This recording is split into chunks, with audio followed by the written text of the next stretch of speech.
श्रीमद् भगवद गीता मोक्ष और आत्म साक्षात्कार कथा अनासक्ति का लक्ष्य और शाश्वत मुक्ति भाग 1 अर्जुन का भय और मोक्ष का प्रश्न जन्म मृत्यु का चक्र कुरुक्षेत्र का मैदान। अर्जुन ने पहले मृत्यु का भय व्यक्त किया था। श्री कृष्ण ने उन्हें आत्मा की अमरता समझाकर भय को दूर किया। लेकिन अर्जुन अब एक नया गहरा प्रश्न पूछते हैं। अर्जुन जिज्ञासा से, हे केशव, यदि आत्मा अमर है तो भी वह बार बार इस संसार में जन्म क्यों लेती है?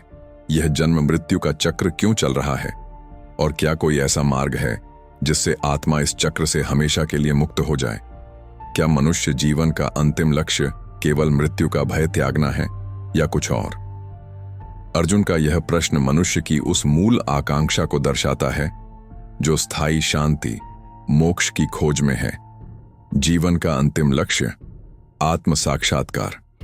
श्री कृष्ण स्पष्ट करते हैं कि मनुष्य जीवन का अंतिम और सर्वोच्च लक्ष्य मोक्ष जन्म मृत्यु के चक्र से मुक्ति है, जो केवल आत्म साक्षात्कार से प्राप्त होता है।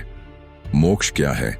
मोक्ष किसी स्थान का नाम नहीं बल्कि अवस्था का नाम है। यह आत्मा का अपने वास्तविक शुद्ध आनंदमय स्वरूप को पहचानना है। यह जानकर जीना कि मैं शरीर नहीं आत्मा हूं और मैं उस परम तत्व का अंश हूं। चक्र का कारण यह चक्र वासनाओं, अतृप्त इच्छाओं और अज्ञान मैं करता हूं के कारण चलता है। जब तक इच्छाएं शेष रहती हैं, आत्मा कर्म फल भोगने के लिए नया शरीर लेती है। मुक्ति का सूत्र। मोक्ष की प्राप्ति का मार्ग कर्मों का त्याग नहीं बल्कि फल की आसक्ति का त्याग है। योगस्थ कुरु कर्माणि संगम त्यक्त्वा धनंजय सिद्ध्य सिद्ध्योः समो भूत्वा समत्वम योग उच्यते। अर्थात हे धनंजय, योग में स्थित स्थिर बुद्धि वाला होकर आसक्ति को त्याग कर सिद्धि सफलता और असिद्धि विफलता में संभाव रखकर कर्तव्य कर्म करो। यह समत्व ही योग कहलाता है। भाग 2 आधुनिक खोज। अविनाश की दौड़ और विश्राम। संसार की दौड़। कहानी का पात्र है अविनाश, जो एक सफल बैंकर है। अविनाश क्षणिक सुख और सफलता को ही जीवन का लक्ष्य मानता है। अज्ञान का लक्ष्य। अविनाश दिन रात पैसा कमाता है। उसका लक्ष्य है एक बड़ा घर, एक ऊंची पदवी और सेवानिवृत्ति के बाद शांति। अतृप्त चक्र। हर बार जब अविनाश एक लक्ष्य प्राप्त करता है, उसे कुछ दिनों का सुख मिलता है और फिर मन अगले बड़े लक्ष्य की मांग करने लगता है। वह लगातार अपनी वासनाओं का पोषण करता रहता है। जन्म मृत्यु चक्र का आधुनिक रूप। अविनाश अपनी जीवन शैली से इतना थका हुआ है कि वह हर रात सोने जाता है मानो मृत्यु हो, और सुबह फिर जन्म लेकर उसी तनाव और वासनाओं की दौड़ में लग जाता है। वह जीवन में ही एक अशांत पुनरावृत्ति के चक्र में फंसा है। योगस्थ कुरु कर्माणि। अविनाश एक बार दिल के दौरे के कारण अस्पताल पहुंच जाता है। उस समय उसे एहसास होता है कि उसकी सारी सफलता, पदवी और धन व्यर्थ है, क्योंकि वे जीवन को बचाने में असफल रहे। वह अपने गुरु, एक डॉक्टर जिसने अपनी सेवा को ही योग मान लिया है, से मिलता है। अविनाश हताश, गुरुदेव, मेरा जीवन व्यर्थ रहा। मैंने मोक्ष तो छोड़िए, शांति भी नहीं पाई। मैंने काम छोड़कर संन्यास क्यों नहीं लिया? गुरु गहनता से, अविनाश, मोक्ष का अर्थ काम छोड़ना नहीं है। मोक्ष का अर्थ है काम को योग में स्थित होकर करना। योगस्थ कुरु कर्माणि। कर्म में मोक्ष।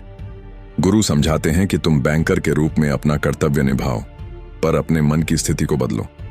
स्थिति 1 अनासक्त, लाभ और हानि को समान मानो, समत्वम योग उच्यते। स्थिति 2 स्थिर, कर्तापन के अहंकार को त्याग कर अपने काम को ईश्वर की सेवा मानकर करो। यह अभ्यास ही कर्म बंधन को काटता है। जब तुम आसक्ति छोड़कर काम करते हो तो तुम्हारे कर्म निष्काम हो जाते हैं। निष्काम कर्म ही कर्मफल के बीज को जला देता है और जन्म मृत्यु के चक्र से मुक्ति दिलाता है। भाग 3 आत्म साक्षात्कार अंतिम विश्राम। आंतरिक खोज। अविनाश ने अस्पताल से लौटने के बाद अपने गुरु की सीख को अपनाया। उसने योगस्थ कुरु कर्माणि के सूत्र को जीवन में उतारा। निष्काम सेवा। वह अब अपने काम को केवल पैसे कमाने के लिए नहीं बल्कि समाज के आर्थिक कल्याण के लिए करता है। परिणाम का समर्पण। वह अपनी सफलता पर न तो अहंकार करता है, सिद्ध में सम, और न ही विफलता पर शोक, असिद्ध में सम। वह फल को ईश्वर का प्रसाद मानकर स्वीकार करता है। आत्मा में स्थिति, इस अभ्यास से धीरे धीरे उसका मन शांत होने लगा।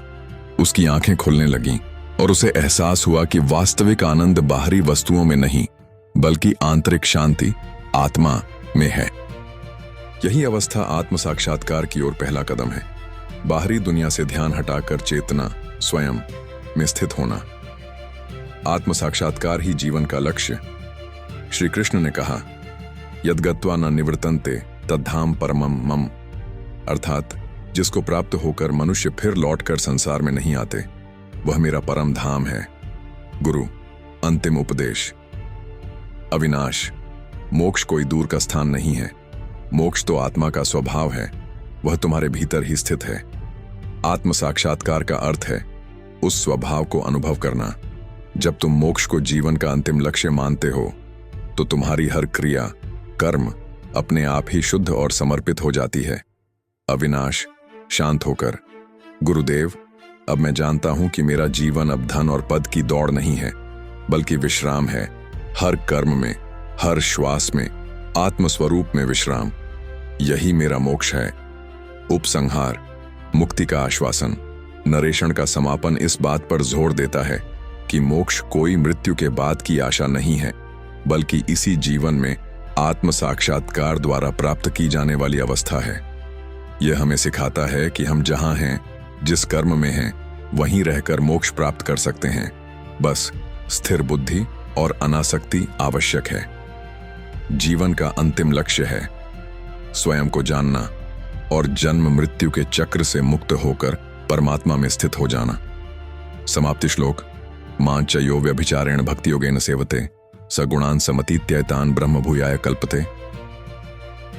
अर्थात जो मनुष्य अनन्य भक्ति योग के द्वारा मेरी सेवा करता है वह इन सत्व रज तम तीनों गुणों को पार करके ब्रह्म भाव को प्राप्त होने योग्य हो जाता है, अर्थात मोक्ष प्राप्त करता है।